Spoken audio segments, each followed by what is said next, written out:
مساء الخير عليكم. اليوم عندي عرس سوري في محافظة كلانكفورد بالنمسا. طبعا اشوفكم الصالة والترتيبات كلش حلوة وفتشي توب. طبعا نبلش. شوفوا كوشة العرسان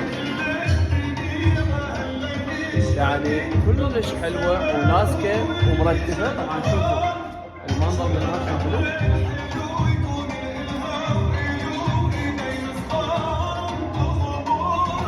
شوفوا ترتيب الطاولات. طبعا على كل طاولة هماتين العرسان مخلين المعازيم هدية حلوة وجميلة من عندهم. شوفوا دخول الصالة راح يكون هيجي من هنا. طبعا هنا راح يكون مكان الدي جي، وهنا راح نسوي مكان الرقص واكيد راح نولع. شوفوا الصالة